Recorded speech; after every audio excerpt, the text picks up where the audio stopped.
მოგესალმებით, ეთერშია STASOTV საინფორმაციო გამოშვება. დღის მთავარ სიახლეებს მარიამ ელიავა გაგაცნობთ. მზად ვარ მაქსიმალურად შევუწყო ხელი საქართველოს მთავრობის გაცხადებული მიზნის რეალიზებას. სუფთა ფურცლიდან და კონკრეტული მგზამკვლევით აღდგეს სტრატეგიული პარტნიორობა საქართველოსა და ამერიკის შეერთებულ შტატებს შორის. ამის შესახებ მიხეილ ყაველაშვილის ღია წერილშია ნათქვამი, რომლითაც ის ამერიკის შეერთებული შტატების პრეზიდენტ დონალდ ტრამპს მიმართავს. როგორც ყაველაშვილი აღნიშნავს, პარტნიორობის აღსადგენად საჭიროა ქართული სახელმწიფოს და ქართველი ხალხის მიმართ ადმინისტრაციის სამართლიანი და გულისხმიერი დამოკიდებულების დამკვიდრება. ვიტოვებ იმედს, რომ საქართველოს მიმართ თქვენი ადმინისტრაციის დამოკიდებულება შეიცვლება.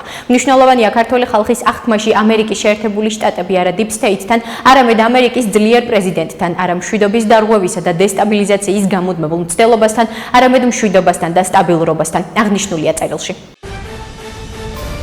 ბახმაროში ყოველდღე ახალი უკანონო მშენებლობა ჩნდება და ამ ყველაფრის უკან ხელისუფლების წარმომადგენლებით განან, მათ შორის არის ჩოხატაურის მერიც. ამის შესახებ ნაციონალური მოძრაობის პოლიტსაბჭოს თავმჯდომარე ლევან ხაბეიშვილმა განაცხადა. მისი თქმით, უმძიმესი რეალობაა უყურო ბახმაროს, როგორ ანადგურებენ აბსოლუტურად ვანდალურად. ხდება გაჩეხა უკანონო მშენებლობები, ყოველდღე რომ ამოვიდეს ადამიანი ათობით დამატებით უკანონო მშენებლობები და ხდება, რაც ცხადია კატასტროფაა. ამ უკანონო მშენებლობების უკან მხოლოდ თანამდებობის პირები, მმართველ პარტიასთან დაახლოებული პირების წევრები იკავებენ ტერიტორიას. ეს არის სისხლის სამართლის დანაშაული, რასაც ასე ღიად აკეთებს მათ შორის ჩოხატაურის მერი, განაცხადა ლევან ხაბეიშვილმა.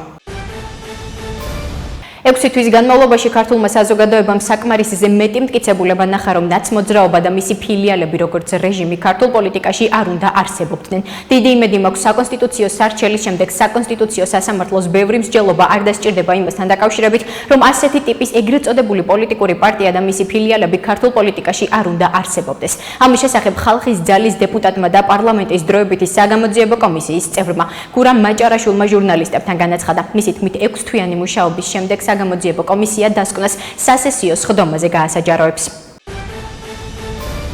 ძლიერი საქართველოს ერთ-ერთ ლიდერ გრიგოლ გეგელიას განცხადებით 2023 წელს სახელმწიფომ სასწრაფო სამედიცინო დახმარების 120 მანქანა შეიძინა, თუმცა მათი უმეტესი ნაწილი უმოქმედოდ დგას და ჟანგდება. როგორც გეგელია აღნიშნავს, მანქანების სტანდარტს ვერ აკმაყოფილებს, რის გამოც მათი გამოყენება ვერ ხდება. ქოცური კორუფცია უნდა დასრულდეს, რადგან ეს ანტიქართული, ანტიადამიანური, ანტისოციალური ფენომენია, რომელიც თქვენი ოჯახების და ჩვენი ჯანდაცვის ხარჯზე ხდება. ჩვენ უნდა დავიბრუნოთ აუყოვნებლივ აქ და ახლა ჩვენი ქართული სახელმწიფო და ყველა დიდი ქალაქი და დავუბრუნოთ საღი აზრი, გამჭვირვალობა, ადამიანზე ორიენტირებული პოლიტიკა ჩვენს ქალაქებს და ჩვენს ქართულ სახელმწიფოს, განაცხადა გეგელიამ. ძლიერი საქართველოს კიდევ ერთ ლიდერ ვატო სურგულაძის განცხადებით, უკვე 2 წელიწადია, რაც ეს მანქანები აქ დგას და ეს იმ დროს, როდესაც საქართველოში მანქანებით უზრუნველყოფა რეალური პრობლემაა. ერთიანი ნაციონალური მოძრაობა იყო, არის და იქნება ივანიშვილის რეჟიმის წინააღმდეგ დემოკრატიული პოლიტიკური ძალების კონსოლიდაციის მომხრე და გააგრძელებს ურთიერთობას ყველა დემოკრატიულ ძალასთან, გარდა ცალკეული ინდივიდებისა, რომელთა ქმედებების ცდება ყოველგვარ ეთიკურ ნორმებს. ამის შესახებ ნათქვამია ერთიანი ნაციონალური მოძრაობის განცხადებაში. როგორც აღნიშნულია, გამარჯვებისთვის აუცილებელია საზოგადოებრივ პოლიტიკური ერთიანობა. საზოგადოების დაყოფისა და დაპირისპირების ნებისმიერი მცდელობა ივანიშვილის წისქვილზე ასხამს წყალს. ადგილობრივ არჩევნებად წოდებული 4 ოქტომბრის რუსული სპეცოპერაციის დელეგიტიმაცია მასში არ მონაწილეობით მნიშვნელოვანი პოლიტიკური ამოცანა იყო, რომელიც არ თანამშრომლობის მომხრე 8 პოლიტიკურმა პარტიამ ერთიანი პოზიციითა და მოქმედებებით მკაფიოდ გამოხატა. ჩვენი ეს საერთო მიზანი მიღწეულია და ამაში ლომის წილი ერთიან ნაციონალურ მოძრაობას მიუძღვის. გამარჯვებისთვის აუცილებელია საზოგადოებრივ პოლიტიკური ერთიანობა, საზოგადოების დაყოფისა და დაპირისპირების ნებისმიერი მცდელობა ივანიშვილის წისქვილზე ასხამს წყალს.